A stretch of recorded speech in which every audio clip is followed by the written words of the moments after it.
Softball pitching is the most important skill in the game of softball, as the pitcher can dominate as no other player is able to do. Softball is usually a low-scoring game in which only 1 or 2 runs are scored during the entire game, often due to the dominance of a highly skilled pitcher. Pitchers require several years to perfect their technique and gain control over the speed and direction of their pitches. Softball pitchers use an underhand motion that is not as stressful to the shoulder joint as the overhead pitch used in baseball. Softball pitchers can often pitch several games in one day and often have an extended career of many years due to the lower stress levels on the shoulder joint.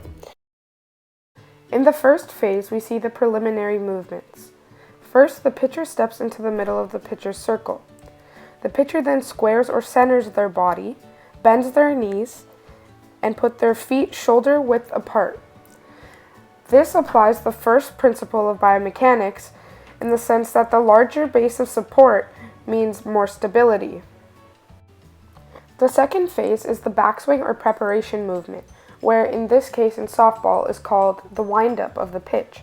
The pitcher extends his or her back and circumducts their arm. The pitcher moves to a less stable position by putting all of his or her weight on the back foot. Their center of mass is thrown off completely, moving further away from the base of support.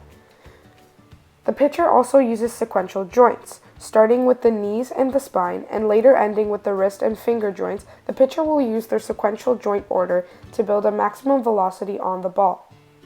Phase 3 are the force-producing movements, where the pitcher extends his or her back and circumducts their shoulder in order to swing their arm. Here we see the impulse-movement relationship, where the longer a force is applied to the object, the greater the increase in velocity.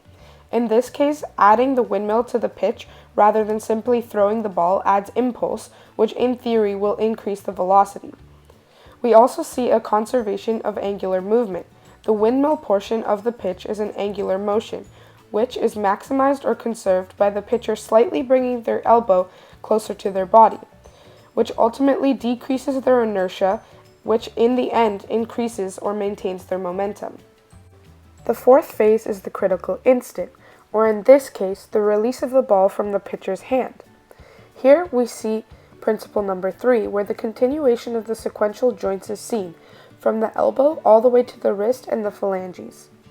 We also see principle number 5, action and reaction forces are seen when the pitcher uses one of their feet to push into the ground to move forward. We also see principle number 6, where the free leg creates an angular movement by being the pivotal foot and the axis of rotation.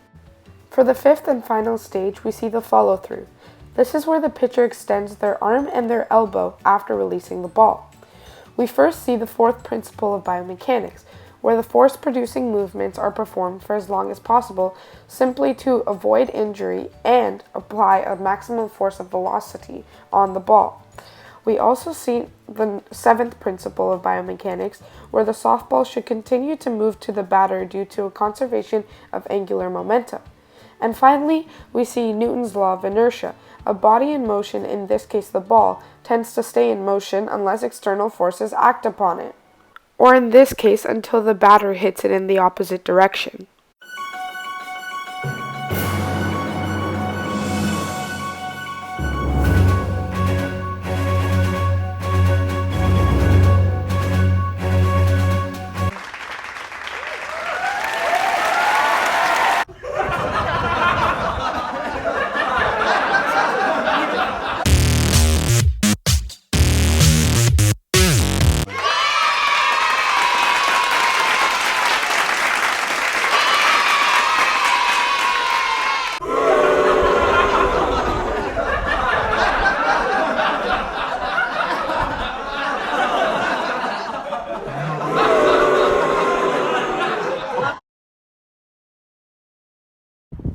Okay, go.